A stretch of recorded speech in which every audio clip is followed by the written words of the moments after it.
Hari Om Tat Sat. Welcome to Swami Jyotirmayananda Society, our journey to self realization.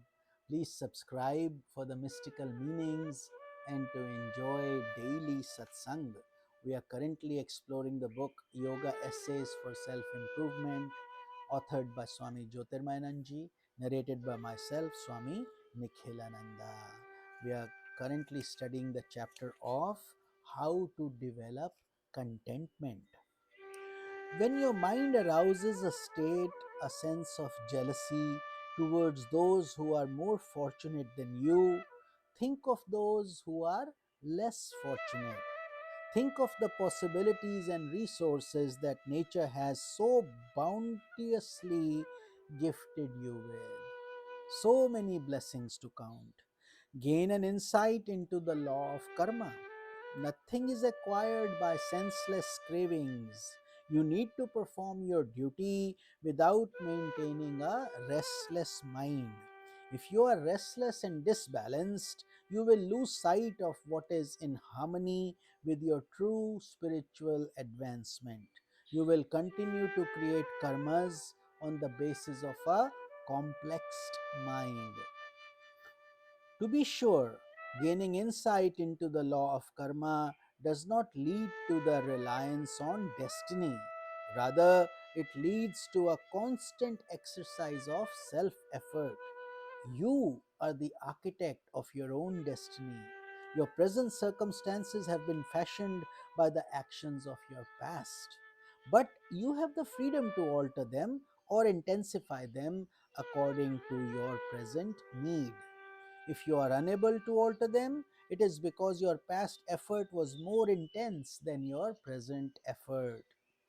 If you continue to persist, you are bound to conquer those past actions. You will blend the course of past actions to your favor. If you continue to desire objects of the world on an egoistic basis, you will not overcome discontent. But if your desire is transformed into spiritual aspiration for self realization, you will enter into the vast orchards of spiritual experience, and it will be led to the supreme attainment of Nitya Tripti, meaning absolute contentment in the form of self realization. During the raging storms of discontent, resign to God's will. Repeat His name with feeling and devotion. Develop a spirit of surrender. You will enjoy the lofty states of contentment. Contentment is the aroma of an integrated personality. Adopt the practice of integral yoga in your daily life. Enrich your soul with divine qualities. The world will become a glorious feast of divine glory for your contented mind. May God bless you, Swami Jyotirmayananda. So I hope you have enjoyed this beautiful summary, a small chapter on the key important facts on how to develop contentment. Moving on to the next topic, the next chapter, the art of detachment. Attachment causes stagnation in life, while detachment allows the stream of life to flow on to the ocean of the divine self. Attachment seems comfortable to the ego self, but is a powerful obstacle on the path of spiritual evolution. Attachment is also known as asakti in Sanskrit. Asakti. It's the water that nourishes the tree of the world process, while detachment is called anasakti, is a sharp axe that cuts at the root of this worldly existence. Lord Krishna says to Arjuna in the Gita, O Arjuna, root out this world tree with the weapon of detachment, holding it firmly in the grip of your purified reason. To the masses, the word detachment carries a sense of pathos.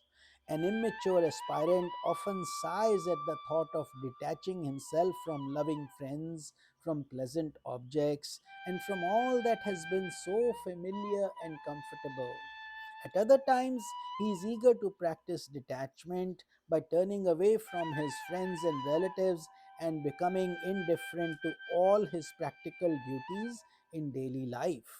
None of this, however, is detachment. True detachment is more mental than physical. When you develop true detachment, there is an increasing sense of fullness and freedom deep within you. Detachment is the fountain source of joy and strength, while attachment is the basis for numerous miseries in life. It causes the soul to experience countless cycles of birth and death. The secret of detachment then lies in turning away from the confines of one's own personal, egoistic vision of life and entering into the atmosphere of universal unity and freedom. Most people live only to see the egoistic desires fulfilled and their egoistic expectations realized. When adverse conditions arise, there develops frustration in the mind, and when prosperous conditions unfold, the mind is rocked by the gusts of elation. People seem to live in an atmosphere conditioned by their ego's vision. They are like travelers in a plane who sit comfortably in a pressurized cabin. They have no awareness of the outer atmosphere.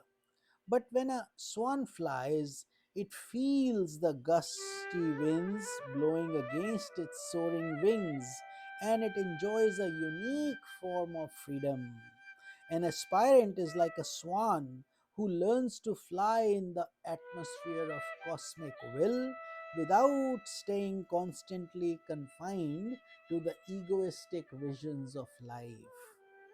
When the ego's expectations are frustrated, Prakriti or nature challenges a person to turn his vision towards the vastness of the spiritual atmosphere of life.